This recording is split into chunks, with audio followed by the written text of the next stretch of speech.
Hello viewers, kitchen food blog চ্যানেলের একটা নতুন রান্নাতে আপনাদের সবাইকে জানাই স্বাগত।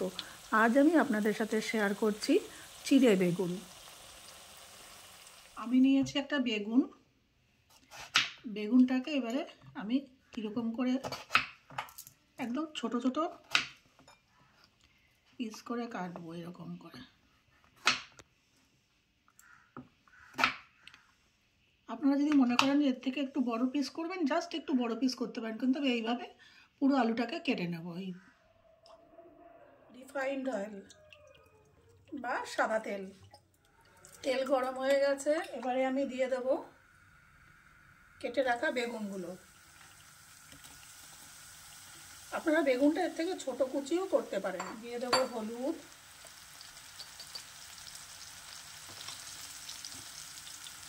আর দেবো লবণ, দিয়ে এটাকে আমি হালকা ভেজে নেব। বেগুন ভাজা হয়ে গেছে, তো বেগুনটাকে আমি তুলে নেব। আমি রেখেছি এক বাটি চিড়ে নিয়েছি, এই এক বাটি চিড়ে এখানে ভেজে নেব। এই তেলেই ভাজবো, চিড়েটাও ভেজে তুলে রাখবো। চিড়েটাও ভাজা হয়ে গেছে, আমি চিড়েটাও তুলে রাখছি, বেগুনের মধ্যেই একসাথে তুলে রাখছি। চিড়ে ভেজে তুলে নেওয়ার পর দিয়ে দিচ্ছি এই তেলেই একটা তেজপাতা ফোড়ন। আর তেল দেবো না, এতেই করব। দিয়ে দিচ্ছি একটা মিডিয়াম সাইজের পেঁয়াজ, কুচি করে রেখেছি পেঁয়াজটাকে একটু ভাজা ভাজা করবো সামান্য। দেবো 1 চামচ আদা বাটা, দেবো লঙ্কা গুঁড়ো, দেবো হলুদ, দিয়ে মশলাটাকে একটু কম আছে এটাকে কষাবো। সামান্য জল দেই, তাহলে মশলাটা একটু ভালো কষাতে পারবো। আঁচটাকে বাড়িয়ে দিলাম, দিয়ে মশলাটাকে একটু ভালো করে কষাবো।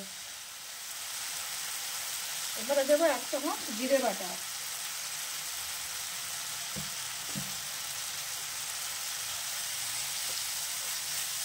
এবারে আরেকটু ভালো করে কষিয়ে নেব।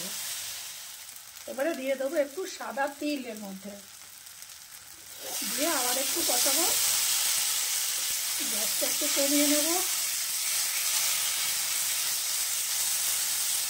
মশলা কষানো হয়ে গেছে, দিয়ে দেবো পরিমাণ মতো জল, বেশি জল দেব না। এই সামান্য পরিমাণ আমি দিলাম জল, এখানে 1.5 কাপ মতন জল হবে। এবারে ঝোলটা ফুটে উঠবে। ঝোল ফুটে উঠেছে, দিয়ে দিচ্ছি লবণ। এবারে দিয়ে দেবো চিড়ে আর বেগুনটা এর মধ্যে একসাথে।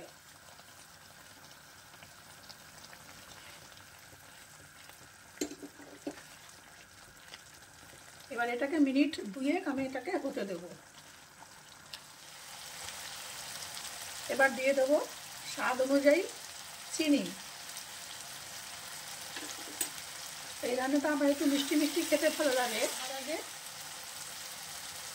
একটু গরম মশলা, এখানে আপনারা ঘিয়ের ব্যবহার করতে পারেন, তবে আমার এখানে তেল পর্যাপ্ত পরিমাণে রয়েছে, আমি আর এখানে ঘি দেব না। আপনারা নামানোর আগে ঘি গরম মশলা দিয়ে নামাবেন। তৈরি আমার চিড়ে বেগুন।